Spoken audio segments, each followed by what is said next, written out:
Welcome all. क्या आप एक सक्सेस के बारे में ढूंढ रहे हैं? क्या वह एक ऐसी चीज है जो आपको सक्सेस तक लेके जा सकती है? तो उसका नाम है कॉम्पिटेंसी। अब जानते हैं, is it necessary to know about competency? मुझे क्या जरूरत है कॉम्पिटेंसी के बारे में? ये तो वर्ड मेरे लिए नया है, ये आपके मन में आएगा। तो मैं सबके लिए एक एक इंपॉर्टेंस की बात बता दूं यहाँ पे। जैसे स्टूडेंट्स हैं, जितना अर्ली स्टेज में आपको पता चलेगा कॉम्पिटेंसी का कंसेप्ट, और definitely it will lead you to success. Number one, अगर आप कैंडिडेट हो looking for a new job, तो selection ratio can be higher if you write competencies in your CV, exhibit competency during interviews. आपका selection काफी fast होगा। अगर आप already काम कर रहे हो, आप प्रमोशन देख रहे हो यहाँ पे और प्रमोशन एक्सपेक्ट कर रहे हो करंट जॉब में, तो अंडरस्टैंड कीजिए, exhibit right competency to demonstrate higher level of potential and to get promotion. अगर आप राइट लेवल की कॉम्पिटेंसी डिस्प्ले नहीं करोगे तो आपको प्रमोशन थोड़ा डिफिकल्ट होगा। अगर आप बिजनेस ओनर हो तो how to engage teams and partners with identifying right competency. अगर राइट कॉम्पिटेंसी सेट के आदमी लोग आपके पास में है तो डेफिनेटली उनका जॉब सक्सेसफुल होगा और डेफिनेटली वो हाई प्रोड्यूस करेंगे, हाई परफॉर्मेंस देंगे, ओवरऑल बिजनेस ग्रोथ अच्छी होगी। तो स्टूडेंट से लेके, कैंडिडेट से लेके, एम्प्लॉय से लेके बिजनेस ओनर तक सभी के लिए ये कॉम्पिटेंसी वर्ड बहुत ही इंपॉर्टेंट है। जितना आप जल्दी समझोगे इस कॉम्पिटेंसी वर्ड को, उतना आप सक्सेस के नजदीक जाओगे। अगर हम बुक की बात करते हैं, what they don't teach you eight Harvard business school, ये मार्क का बुक है। इन्होंने डिटेल में बताया हुआ है कि बिजनेस स्कूल में क्या सिखाया जाता है और बिजनेस स्कूल में किस में फोकस नहीं जाता है। जैसे सॉफ्ट स्किल हो, कॉम्पिटेंसीज हो, इसमें फोकस नहीं किया जाता है। वो कोर कंटेंट डेवलप करने में लगे होते हैं और कोर कंटेंट डेवलप करते हैं जो आपको बेसिक नेसेसरी है टू परफॉर्म जॉब। जो डिग्रीज होती है वो आपको कंपनी के अंदर, जब जनरली हम बात करते हैं degrees your gate pass to enter in the company premises, but आप एक बार कंपनी प्रीमाइसेस में आ गए तो आपका जो ग्रोथ है ये purely depend on your skill and demonstration of the competencies. बहुत टॉप टेक्निकल इंस्टीट्यूट भी they focus only on technical skills, but behavioural competence पे वो ज्यादा फोकस नहीं करते, which is also one of the key for success in the organisation. Normal एक famous saying है यहाँ पे, we hire for their technical skill but we fire them for their poor managerial और leadership skill. That is competency. हम technical cell के लिए तो उनको हायर करते हैं, over a period of time उनकी भी डिमांड होती है कि मुझे प्रमोशन दो, सीनियर लेवल पे जाते हैं, 1 लेवल, 2 लेवल, 3 लेवल, आफ्टर वो टीम मैनेज करना चालू हो जाता है, लीडरशिप आता है। तो अगर वो कॉम्पिटेंसीज अगर उनमें डेवलप नहीं हुई है, finally management decide to fire them. यहाँ पे मैं आपको एग्जांपल देना चाहूंगा। यहाँ पे प्रमोशन का 10 ईयर का सिनेरियो लिया हुआ है। यहाँ पे ये कंपनी है, फर्स्ट ईयर है, 4 लेवल आप देख सकते हैं यहाँ पे, 1 2 3 4 4 लेवल के लेवल है। यहाँ पे लेवल 1 में मिस्टर ए है, लेवल 2 में मिस्टर बी एंड सी है, सिमिलरली लेवल 4 में एच एंड ओ है। So we are going to talk about mister H and mister O. Level 3rd year में मिस्टर ओ को प्रमोशन मिल जाता है, उसके बदले में मिस्टर पी आ जाता है। That's a base level. Level 4 is a base level. Level 3 में जैसे प्रमोशन मिलता है तो एच के माइंड में पहले क्वेश्चन आता है, why only mister O is getting promoted, why I am not getting promoted, when my performance is better than him, but मेरे परफॉर्मेंस इग्नोर किया गया और ओ को प्रमोशन दिया गया। ये हमेशा होता है, हर कंपनी में होता है कि मैं तो परफॉर्म बेटर कर रहा हूं पर ओ को सिलेक्ट किया गया। मैं हार्ड वर्किंग हूं पर मिस्टर ओ को सिलेक्ट किया हुआ है। एच का ये हमेशा रोना रहेगा, पर वो देखेगा नहीं कि ये क्यों ओ को प्रमोट दिया गया है। हो सकता है वहां पे favouritism, but favouritism game played very less in companies. आज भी कंपनियों में फेवरेटिज्म का गेम प्ले होता है, बट कम तौर पे, हर जगह पे नहीं होता है। I am spending maximum time in work place, फिर भी मुझे एज एच मुझे मिला नहीं है, बट ओ को प्रमोशन मिला। I am doing extra diploma then ओ, मैंने कुछ एक्स्ट्रा सीखा हुआ है, मैंने एक्स्ट्रा कोर्सेज किए हुए, ऑनलाइन भी कोर्सेज किए हैं मिस्टर ओ से, फिर भी मुझे कंसिडर नहीं किया। ये हमेशा एच का रोना रहेगा।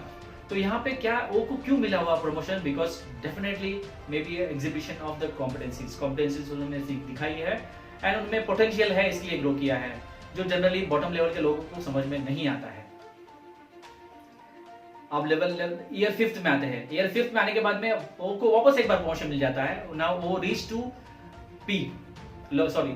Two level 2। अब यहाँ पे वापस वही सेम घिसे पिटे क्वेश्चंस एच के माइंड में आए थे, why only O is getting promotion, year on year उसको प्रमोशन मिलते जा रहा है, वो तो बिग बॉस बना बैठा हुआ है अभी यहाँ पे, मैं हार्ड वर्क कर रहा हूँ, मुझे कोई देखता नहीं यहाँ पे, बट ओ को देखा जा रहा है। पर कोई ओ ये देखता नहीं कि मिस्टर ओ के पास कॉम्पिटेंसीज है, वो एग्जिबिट कर रहा है, वो डेमोन्स्ट्रेट कर रहा है, based on his demonstration only he is going level up and up. वो उन्होंने उसका पोटेंशियल दिखाया हुआ मैनेजमेंट को कुछ अच्छा लगा रहेगा, इसीलिए वो मैनेजमेंट उसको प्रमोट कर रही है।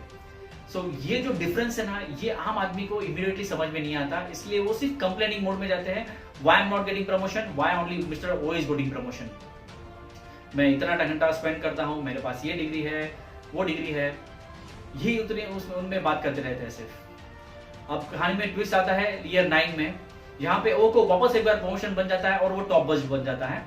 अब यहाँ पे 2-3 सवाल है, एक तो है मिस्टर एच का, अरे यार एक ही को वापस प्रमोशन मिल रहा है यहाँ पे, वो तो क्वेश्चन रहेगा ही रहेगा।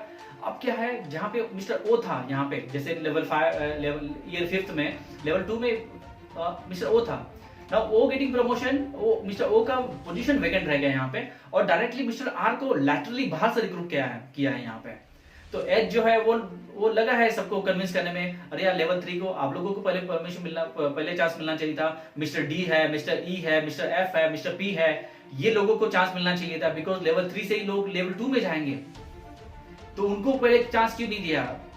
ये डायरेक्टली मिस्टर आर डायरेक्टली बाहर से लैटरल लेवल से लेके आने की जरूरत क्या थी मैनेजमेंट को? ये मैनेजमेंट गलत कर रही है। तो मैनेजमेंट का रिस्पॉन्स यहाँ पे ये आता है कि लेवल 2 के लिए हमें ऐसा बंदा चाहिए जो लीडरशिप एग्जिबिट करता हो, तो टीम को संभाले। नंबर 2, हमारे लेवल 3 के बंदों में इतनी कॉम्पिटेंसी अभी बनी नहीं है कि लेवल और वो लेवल 2 के लिए रेडी नहीं है। लेवल 3 में कुछ कॉम्पिटेंसी चाहिए, वो एग्जिबिट कर रहे हैं, बट लेवल 2 के लिए कुछ एडिशनल कॉम्पिटेंसी हमको चाहिए, and they are not ready right now to handle level 2 role. इसके लिए mister D, mister E, mister F, mister P को हमने एलिवेट नहीं किया है, उनको अभी फिलहाल टाइम लगेगा। हो सकता है इनमें कॉम्पिटेंसी आए, हो सकता है इनमें कॉम्पिटेंसी ना आए, अगर ना आए तो इनको वापस वैसे लेवल 2 में लेके नहीं जाएंगे। और लेवल 2 में जैसे मिस्टर आ रहे हैं वैसे हर पोजीशंस बाहर से ही भरी जाएगी। सो ये जो है ये क्यों हो रहा है यहाँ पे, आपको समझना पड़ेगा यहाँ पे कि कॉम्पिटेंसीज कमी है लेवल 3 में। लेवल 3 में जैसे कि कॉम्पिटेंसीज कमी है तो लेवल 2 में जा नहीं पा रहे हैं। ऐसे आपके ऑर्गेनाइजेशन में भी जहां जहां पे लैटरल लेवल से रिक्रूटमेंट हो रही है, आप समझ जाना यहाँ पे उस आपके नीचे लीडरशिप और टैलेंट पाइपलाइन कम है। अगर टैलेंट पाइपलाइन की कमी होगी तभी बाहर से हम लेके आते हैं। अगर हर वक्त हम अपना झंडा नहीं लगा सकते यहाँ पे कि इंटरनल टैलेंट को चांस देना चाहिए, इंटरनल टैलेंट को चांस देना चाहिए, इंटरनल टैलेंट ग्रो करो, पर इंटरनल टैलेंट नहीं रहेगा तो क्या करेंगे? एंटरप्रेन्योर और बिजनेसमैन और बोर्ड फाइनली उस पोजीशन को फिल करने के लिए बाहर से बंदे लेके आएंगे जो उस लेवल की कॉम्पिटेंसी ऑलरेडी उनके कंपनी में एग्जिबिट कर रहे हैं। अब ये is it only a competency, skill and competency? The answer is yes. Potential जो शो करता है वो स्किल एंड कॉम्पिटेंसी होता है। तो is it easy to know competency? क्या है कॉम्पिटेंसी? अब एच उस पर ध्यान दे रहा है कि ये कॉम्पिटेंसी क्या है, मुझे भी एक बार समझना है। ये इतना टाइम दिया, 9 साल गुजर गए, पर एच उनको समझने की जरूरत नहीं समझे उन्होंने कि ये कॉम्पिटेंसी क्या है, why is getting promoted continuously, why I am not getting, ऐसे क्या डेवलपमेंट चीज है जो मुझे चाहिए, मुझ में करनी है, जिसमें मैंने फोकस नहीं किया है। तो आइए एच की तरह अगर आप में से कोई बंदे हैं जो सीखना चाहते हैं कि कॉम्पिटेंसी क्या है, तो कौन सी कॉम्पिटेंसी का कंसेप्ट क्या है, तो हम एक वीडियो सीरीज लेके आए हैं, वीडियो नंबर H0005 से लेके H0015 तक। ये सारी जो लिस्ट दिया है यहाँ पे, ये सारे वीडियोस यूट्यूब पे मेरे चैनल पे प्रेजेंट है, जिसमें हम बताएंगे कॉम्पिटेंसी क्या है, उसके डेफिनेशंस, अंडरस्टैंडिंग कॉम्पिटेंसी। एक रैबिट और टॉर्टोइज की स्टोरी मैंने यहाँ पे नरेट की है with help of competency. Difference बताया मैंने हार्ड स्किल और सॉफ्ट स्किल का। पर्सनालिटी आइसबर्ग मॉडल भी मैंने यहाँ पे एक्सप्लेन किया हुआ है जो कॉम्पिटेंसी बताएगा। मिथ्स अबाउट कॉम्पिटेंसी भी मैंने एक्सप्लेन किया हुआ है। कैन डू विल डू जो मॉडल है वो भी मैंने यहाँ पे एक्सप्लेन किया हुआ है। सेल्स कॉम्पिटेंसी मॉडल का एक छोटा सा एग्जांपल भी मैंने यहाँ पे दिया हुआ है। कोर कॉम्पिटेंसीज क्या होती है, आपको रेट कैसे किया जा रहा है। अभी मिस्टर एच को भी क्वेश्चन रहेगा कि मुझे रेट कैसे, किस बेसिस पे रेट किया जा रहा है, और मुझे कोई बता नहीं रहा है यहाँ पे, तो वो आप देख पाएंगे यहाँ पे। कॉम्पिटेंसी बेस्ड इंटरव्यू क्वेश्चंस कैसे होते हैं, जो जाने अनजाने में आपसे पूछे रहेंगे आपके मैनेजर ने, या तो आपके एचआर मैनेजर ने पूछे रहेंगे आपको। अब ये देखने के बाद आपको पता चलेगा हाँ यार ये तो क्वेश्चन उन्होंने पूछा था, मैंने उसका आंसर ही नहीं दिया, या तो मैंने आंसर वो टाल दिया, या तो मैंने उसको स्किप कर लिया आंसर को, राइट। तो ऐसे कुछ क्वेश्चंस जो आप स्किप मत कीजिए, जो स्पेसिफिकली आपको पूछे जा रहे हैं आपकी कॉम्पिटेंसी जानने के लिए, आपका लेवल ऑफ एक्सपर्टीज जानने के लिए। और कुछ मैंने यहाँ पे कॉम्पिटेंसी डिक्शनरी का एग्जांपल भी दिया हुआ है। इसमें से कोई भी वीडियो 10 मिनट के ऊपर का नहीं है, स्मॉल वीडियो सीरीज बनाई हुई है, बिकॉज मैं जानता हूँ आपका अटेंशन स्पैन बहुत ही कम होता है ऑडियंस का, तो मैंने सारे वीडियो जो है और छोटे छोटे वीडियो बनाए हैं यहाँ पे। तो happy learning with bite size learning videos, and you can share your learnings with other to reinforce your knowledge. ये इंश्योर करना कि जो आप सीखते हो यहाँ पे दूसरे और किसी को समझाने की कोशिश कीजिए और किसी को सिखाने की कोशिश कीजिए, ताकि जो आपने यहाँ पे लर्न किया हुआ है वो आप दूसरों को समझाते वक्त आपका रीइंफोर्स हो जाएगा और आपको बाकी अच्छी तरह से समझ में आएगा। अगर आपको ये वीडियोस एक झटके में अगर समझ में नहीं आ रहा है, कुछ बुरा मत मानिए, आप इनको 2 बार देखिए, 3 बार देखिए, 4 बार देखिए, जब तक आपको समझ में नहीं आता तब तक आप देखते रहिए इनको।